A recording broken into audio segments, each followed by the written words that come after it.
감사해요.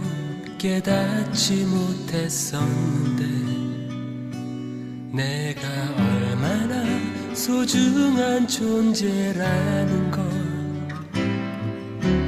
태초부터 지금까지 하나님의 사랑은 항상 날 향하고 있었다는 걸 고마워요. 그 사랑을 가르쳐준 당신께 주께서 허락하신 당신께 그리스도의 사랑으로 더욱 섬기며 이제 나도 세상에 전하리라. 당신은 사랑받기 위해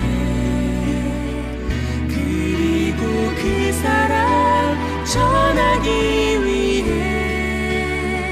주께서 택하시고 이 땅에 심으셨네. 또 하나의 열매를 바라시며 감사해요. 깨닫지 못했었는데 내가 얼마나 소중한 존재라는 걸 태초부터 지금까지 하나님의 사랑은 항상 날 향하고 있었다는 걸 고마워요. 그 사랑을 가르쳐준 당신께 주께서 허락하신 당신께 그리스도의 사랑으로 더욱 섬기며 이제 나도 세상에 전하리라.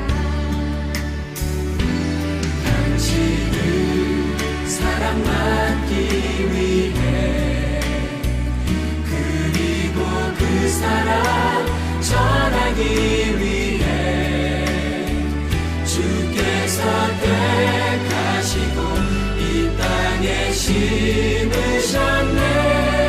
또 하나의 열매를 바라시며 당신은 사랑받기 위해 그리고 그 사랑 전하기 위해 주께서 택하시고 이 땅에 심으셨네. 또 하나의 열매를 바라시며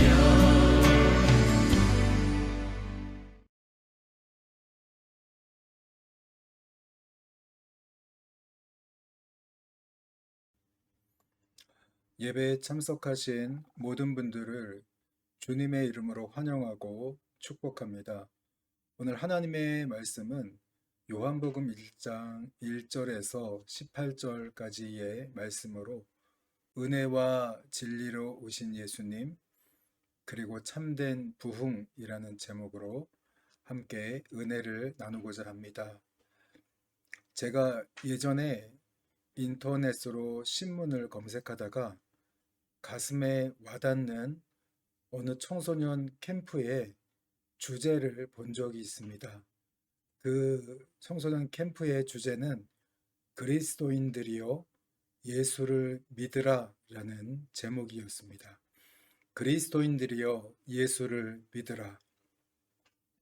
참 어이없고 어리석게 들릴 수 있는 문장이지만 오늘 이 문장은 우리의 안타까운 현실을 보여주는 문장이 아닐 수가 없습니다. 그래서 제 마음에 더 깊이 와 닿았던 것 같습니다. 교회 안에 앉아 있지만 믿음이 없는 사람이 얼마나 많습니까?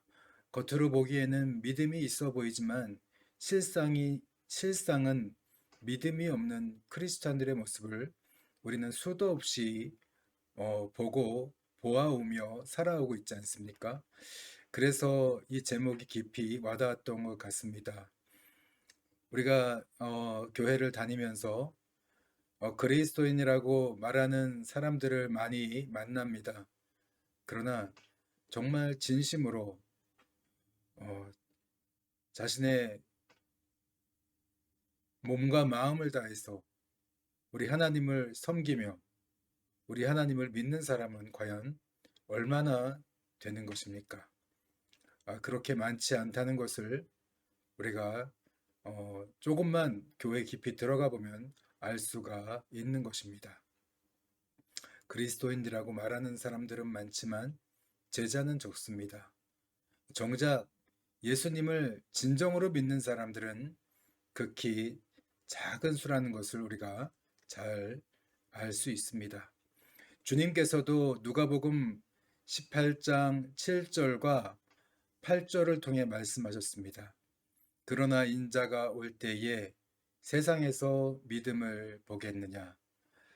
여러분, 예수 그리스도를 우리가 진정으로 믿고 있습니까?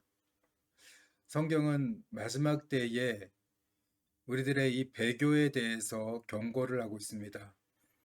배교는 결코 남의 일이 아닙니다.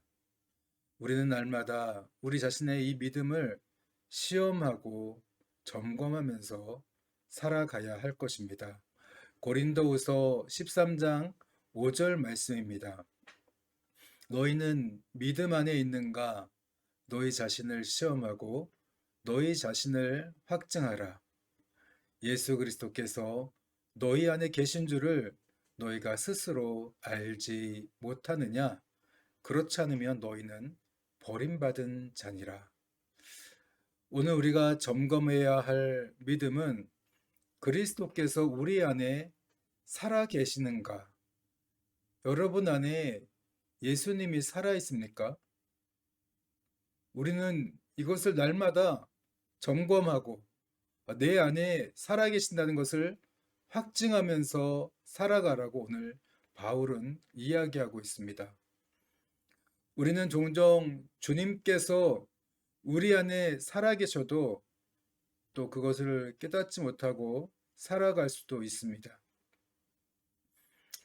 우리의 이 믿음을 보면 하나님의 은혜가 충만할 때는 주님께서 정말 살아계시구나. 나와 함께 하시는구나. 그것을 쉽게 종종 느낍니다. 그러나 은혜가 식어지면 어떻습니까? 어느 날 신앙생활 하다 보면 은혜가 떨어져 있어요. 그럴 때는 주님의 임재를 우리가 느끼지 못합니다. 그렇기 때문에 여러분, 주님의 은혜가 굉장히 중요한 것입니다. 우리는 날마다 그분의 은혜를 구하며 살아가야만 하는 것입니다. 히브리서 12장 2절은 우리 예수님을 믿음의 창시자요 또 완성자라고 말씀합니다. 우리가 우리 안에 살아계신 우리 예수님을 우리가 느끼고 경험하고 그분을 알아갈 때, 또 그분이 내 안에 살아계심을 확증하며 살아갈 때 우리의 믿음은 결코 흔들리지 않습니다. 그러나 우리의 이 내면에서 그분을 경험하지 못하고 느끼지 못하고 살아간다면, 신앙생활을 한다면 어떻겠습니까? 우리의 믿음은 쉽게 흔들리는 그런 이성적인 수준에 머무르는 믿음이 되고 말 것입니다. 이럴 때 우리의 신앙은 외적인 신앙이 되고 맙니다. 내가 주님의 성품을 추구하고 주님을 닮아가는 그런 신앙이 아니라 세상 사람들과 결코 다를 바가 없는 기복적이고 세상의 성공과 세속을 추구하는 그런 신앙인들이 되고 만다는 것입니다. 여러분, 이 외적인 신앙을 가진 분들은 일이 잘 되면 감사하고 기뻐하고 또 하나님의 응답하시는 것 같으면 행복해지고 믿음이 충만하다는 그런 착각 속에 살아갑니다. 일이 잘 되거나 그러나 일이 잘 되지 않거나 기도가 응답되지 않으면 또 금방 불안해지고 두려워지고 마음이 신앙이 무너집니다. 그리고 때로는 하나님을 원망하며 믿음이 온데간데 없이 사라져 버립니다. 그러나 여러분, 참된 믿음이라는 것은 환경과 싸우는 것이고 또 환경을 뛰어넘는 것입니다. 진정한 믿음은 우리가 이 환경을 넘어서도록 우리를 붙들어 주는 것, 그것이 참된 믿음인 것입니다. 요한복음 1장은 예수님을 통한 우리의 믿음과 이 은혜의 원리를 오늘 우리들에게 잘 설명해 주고 있습니다. 오늘 먼저 본문 1장 1절에서 예수님은 우리 하나님과 함께 하셨고 또 그분이 곧 하나님이시라고 삼위일체의 하나님이라고 증거해 줍니다. 또한 3절에서는 우리 예수님께서 이런 만물을 지으신 창조주임을 증거하고 있습니다. 그런데 14절에서 그분은 이 인간의 육신을 입고 이 땅에 오셨습니다. 하나님이신 예수님께서 우리와 같은 몸을 입고 이 땅에 오신 것입니다. 그리고 4절은 이렇게 말씀합니다. 그 안에 생명이 있었으니 이 생명은 사람들의 빛이라. 여러분, 예수님 안에는 영원한 생명이 있습니다. 그리고 사람들을 비추는 빛이 있습니다. 어둠 가운데서 절망하며 어둠 가운데서 어디로 가야 할지 갈 바를 알지 못하고 두려워 떨며 살아가는 우리 인생들에게 빛으로 다가오셔서 우리의 길을 안내하시고 또 우리에게 생명을 주시고 우리를 안심시켜 주시고 인도하시는 빛, 그분이 바로 우리 예수님이라는 거예요. 그 예수님이 이 땅에 오셨음을 오늘 성경은 증거하고 있습니다. 이처럼 우리 예수님은 사람들에게 영원한 생명을 주시기 위해 오신 분입니다. 그리고 사람들에게 영원한 생명을 비추는 참된 빛이십니다. 그러나 그럼에도 이 어두운 세상은 그분이 오셨음에도 불구하고 그분을 깨닫지 못했다고 성경은 기록하고 있습니다. 빛이 어둠에 비추되 어둠이 깨닫지 못하더라. 사람들의 생각과 눈으로는 그분을 알아볼 수가 없습니다. 마치 오늘 우주에 떠 있는 많은 별들을 우리의 눈과 우리의 몸, 우리의 이성만을 가지고 다 볼 수 없는 것처럼 오늘 하나님의 빛이신 생명의 빛이신 예수님은 이 땅에 오셨지만 그러나 사람들은 그분을 알아볼 수가 없습니다. 깨닫지 못합니다. 그래서 오늘 성경을 보면 먼저 요한을 보내셔서 예수님을 증거하게 하셨습니다. 그가 증언하러 왔으니 곧 빛에 대하여 증언하고 모든 사람이 자기로 말미암아 믿게 하려 함이라. 네, 오늘 하나님은 우리 예수님 생명으로 오신 빛으로 오신 예수님을 우리 인간이 깨닫지 못하기 때문에 세례 요한을 보내주셨고 세례 요한을 통해서 예수님을 증거하고 또 예수님을 믿게 하려고 사람들이 믿게 하려고 세례 요한을 먼저 보내셨다고 말합니다. 그러나 이 세례 요한의 간절한 외침에도 불구하고 백성들은 그분을 잘 영접하지 않았습니다. 그분은 이 세상과 사람들을 만드시고 창조하신 창조주 하나님이시지만 그의 백성들은 그분을 받아들이지 않았습니다. 세상이 그를 알지 못하였고 자기 땅에 오매 자기 백성이 영접하지 아니하였으나 그러나 그럼에도 불구하고 중요한 사실이 하나 있습니다. 영접하는 자 12절입니다. 영접하는 자 곧 그 이름을 믿는 자들에게는 하나님의 자녀가 되는 권세를 주셨으니 여러분 우리가 예수님을 믿는다는 것 우리 노력으로 우리 힘으로 인간의 이성과 의지로 되는 것이 아닙니다. 오늘 하나님의 자녀는 13절에서 이야기합니다. 혈통으로 되는 것이 아니라 인간의 뜻으로 되는 것이 아니라 부모가 예수님을 믿기에 내가 또 동시에 예수님을 믿는 자녀가 되는 것도 아니다. 인간의 뜻으로 되는 것이 아니라고 분명하게 말합니다. 오직 하나님께로부터 하나님의 뜻으로 우리가 선택을 받고 또 하나님의 뜻으로 하나님의 자녀가 되는 것입니다. 그래서 여러분 14절 말씀 그렇다면 어떻게 우리가 하나님의 뜻 가운데 하나님께 선택을 받고 우리 예수님을 알게 되고 또 하나님의 자녀가 되는 것입니까? 우리가 어떻게 그분을 영접하게 되는 것일까? 하나님의 뜻 가운데 우리가 어떻게 살아갈 수가 있게 되는 것일까? 우리 인간의 힘으로는 인간의 이성과 의지로는 예수를 믿을 수 없어요. 알 수 없어요. 깨닫지 못합니다. 그런데 하나님의 뜻이 있으면 하나님께서 섭리하시고 계획하시고 하나님께서 작정을 하시면 그러면 우리 인간이 우리 예수님을 알게 되고 또 거듭나서 하나님의 자녀가 된다는 거예요. 하나님의 자녀가 된다는 거죠. 그리고 그 원리를 14절에서 가르쳐 줍니다. 우리가 거듭나게 되는 원리를 14절에서 가르쳐 주게 되는데요. 14절입니다. 말씀이 육신이 되어 우리 가운데 거하심에 우리가 그의 영광을 보니 아버지의 독생자의 영광이요 은혜와 진리가 충만하더라. 이 말씀은 예수 그리스도께서 하나님의 아들로서 인간의 몸을 입고 이 땅에 오신 것을 말씀하고 있습니다. 특히 성경은 우리 예수님이 은혜와 진리가 충만하신 분이라고 말씀합니다.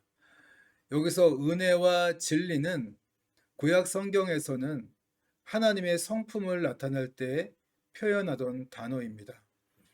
즉 우리 예수님은 우리 하나님의 성품을 그대로 가지고 이 땅에 오셨습니다. 또한 충만하다는 것은 흘러 넘친다는 의미입니다. 곧 하나님의 성품이 사람들에게 흘러 넘쳐서 사람들에게 다가가고 사람들에게 역사해서 이걸 통해서 우리가 그분을 알아가게 된다는 거죠. 우리는 우리의 힘으로는 그분을 알 수가 없어요. 또한 우리가 아무리 외쳐도 사람들은 그분을 깨닫지 못합니다.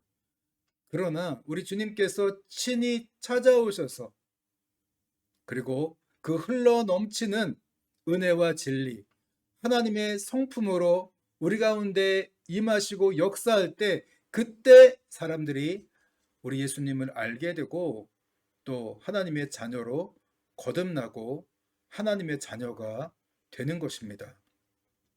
또한 요한복음 1장 17절은 이 하나님의 성품인 은혜와 진리가 율법과는 구별된다는 것을 말씀하고 있습니다. 율법은 모세로 말미암아 주어진 것이요 은혜와 진리는 예수 그리스도로 말미암아 온 것이라. 율법은 모세를 통해서 주어진 것입니다. 우리는 율법을 통해서도 하나님을 경험합니다. 그러나 깊이 경험하지 못합니다.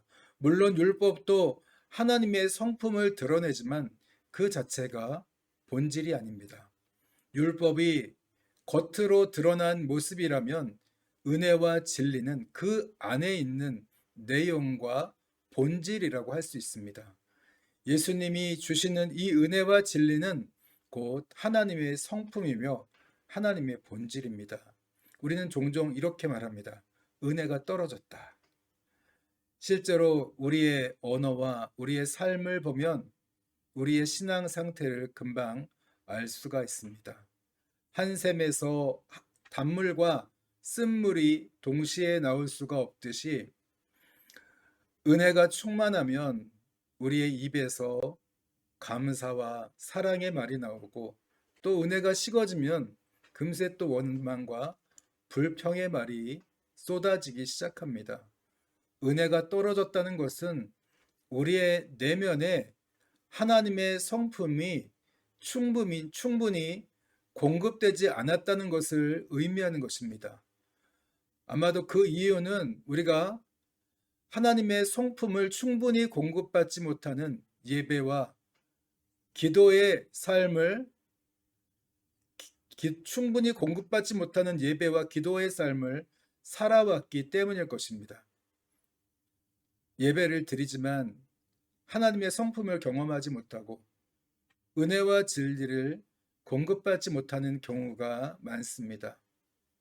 또한 한편으로 다른 면은 은혜를 받았다고 하더라도 삶 속에서 불순종하고 죄를 지을 때 그 은혜가 우리 안에서 사라지는 것입니다. 이렇게 우리의 심령은 점점 메마르고 굳어지게 됩니다. 이러다가 우리가 배교를 하는 것입니다. 계속해서 16절 말씀입니다. 우리가 다 그의 충만한 데서 받으니 은혜 위에 은혜로라. 이 말씀은 은혜를 받고 계속해서 또 은혜를 받는다는 의미입니다. 예수님은 이처럼 은혜를 주시고 또 주시고 계속해서 은혜를 우리에게 공급하시는 생명의 하나님이십니다. 성도 여러분, 오늘 우리는 한 번 받은 은혜로 살아갈 수 없습니다. 우리는 날마다 은혜를 주님으로부터 공급받아야 합니다.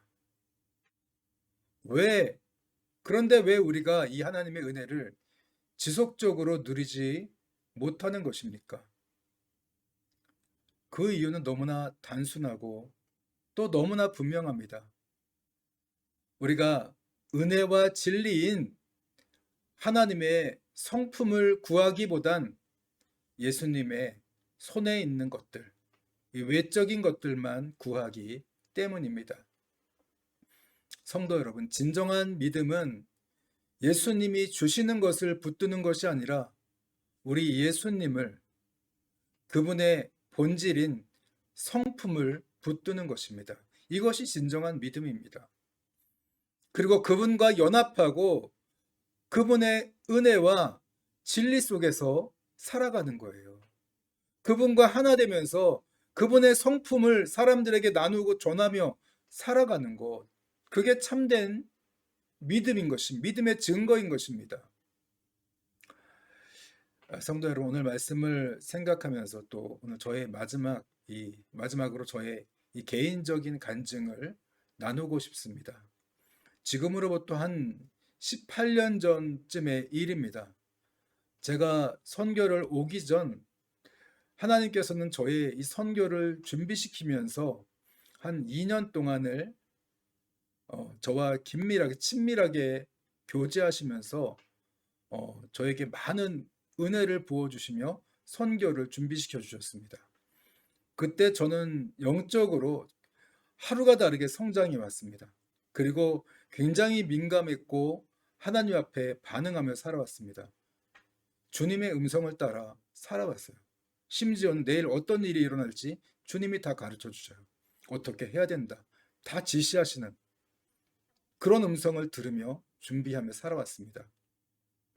주님은 그때 제가 한 가지 그런 사건마다 저를 교훈하시고 가르쳐 주시고 깨우쳐 주셨고 제가 무엇을 의지하며 살아가야 할지를 훈련시키며 준비시켜 주셨습니다.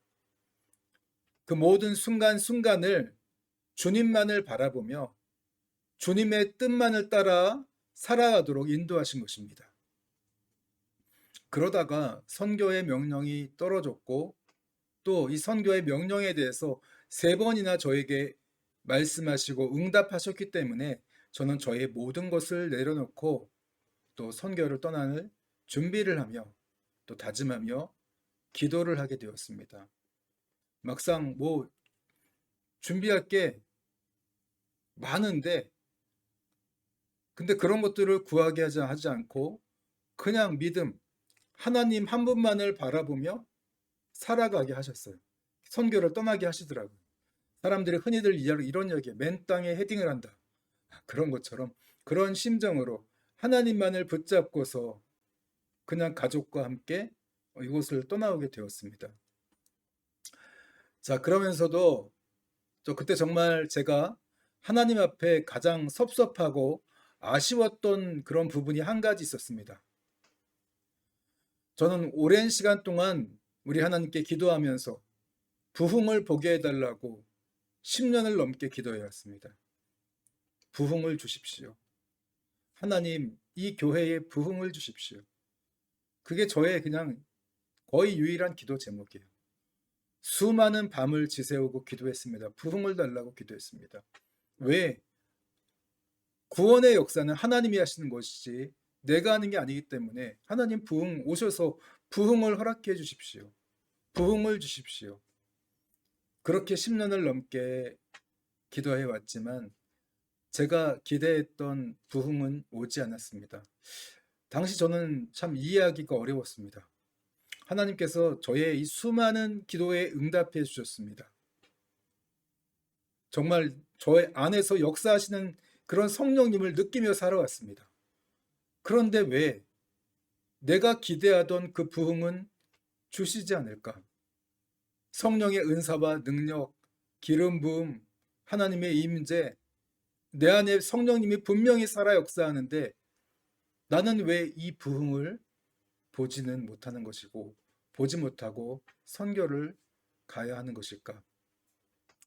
그러다 어느 날 아침이었습니다. 제가 또 아침 시간에 기도를 많이 했는데 아침에 내려가서 성전에 내려가서 기도를 할 때였습니다. 그때 방언으로 기도를 하기 시작했고 그리고 방언 기도 중에 저의 마음속에 이 아쉬웠던 그 한 가지 그런 이야기들, 왜 부흥을 주시지 않았을까? 그런 생각들이 이렇게 떠오르면서 방언으로 기도하고 있었어요. 그럴 때 저의 마음속에 한 가지 또 생각이 떠올랐습니다. 그 떠오른 생각은 주님, 진정한 부흥은 무엇입니까? 라는 질문이었어요. 그 순간에 갑자기 기도가 점점 더 깊어지고 있다는 것을 제 몸으로 느낄 수가 있었습니다. 제 영으로 그걸 느끼는 거죠. 그리고 잠시 후에 환상이 보이기 시작했어요. 환상 중에 작은 상가 건물 2층에 작은 예배당이 보였습니다. 한 30명에서 40명 정도가 앉으면 꽉 찰 듯한 그런 작은 예배당이었습니다. 그런데 그곳에서 그 예배당 중간쯤에 한 여자 성도가 앉아서 조용히 기도를 하고 있었습니다. 그리고 잠시 후 문이 열리고 흰 옷을 입으신 예수님이 보였습니다. 그리고 그 예수님이 그 여인에게 다가왔습니다. 그리고 그분은 그 여자 성도 머리에 손을 얹으셨어요. 그러자 손을 얹자마자 그 여성이 흐느껴 울기 시작했습니다. 그리고 동시에 저의 마음 가운데 성령님의 음성이 들려왔습니다. 부흥은 예수 그리스도 한 분으로 만족하는 것이다. 그 순간 저는 바닥에 엎드려져서 통곡을 하며 한참을 울어야 했습니다. 왜냐하면 저는 그동안 수많은 고난을 통과하며 늘 함께 하시는 주님을 깨닫고 경험하면서 살아왔습니다. 순간순간마다 그분께 사랑과 감사의 고백을 하며 그분이 최고임을 늘 찬양하며 수도 없이 하나님을 경험하며 살아왔습니다. 그 모든 순간순간이 진정한 부흥이었다는 생각에 한편으로는 어리석은 제가 너무나 죄송스러워서 울었습니다. 그리고 또 다른 한편으로는 그동안 내가 진정한 부흥 속에 살아왔다는 그 감격에 한참을 울었습니다. 사랑하는 성도 여러분, 최고의 믿음, 최고의 부흥은 예수님을 내 안에 모시고 사는 것입니다. 진정한 보물은 우리 안에 있습니다. 우리 안에 살아계신 예수 그리스도입니다. 진정한 부흥은 눈에 보이는 것들이 아닙니다. 우리 예수님의 성품인 은혜와 진리가 내 안에 부어지는 것, 내 안에서 흘러 넘치는 것, 그것이 진정한 부흥인 것입니다. 오늘도 이 예배와 삶 속에서 우리 주님의 성품을 느끼고 경험하며 살아가는 것이 진정한 부흥인 것입니다. 성도 여러분, 은혜가 최고입니다. 주님이 최고예요. 그분의 성품이 최고입니다. 내 안에 살아계신 그 예수님을 내 안에 오늘 사도 바울은 그렇게 이야기하잖아요. 너희 안에 예수님이 살아계신가 시험해보고 확증하라. 내 안에 살아계신 오늘도 살아계신 예수 그리스도를 시험해 보시기 바랍니다. 그리고 확증하시고 또 살아계신 그분을 믿음으로 그분의 성품 속에서 참된 행복과 기쁨을 누리며 살아가게 되시기를, 진정한 부흥 속에서 살아가게 되시기를 주님의 이름으로 축원합니다. 오늘 기도하겠습니다. 말씀을 생각하시면서 함께 기도하시고 예배를 마치겠습니다. 기도하시겠습니다.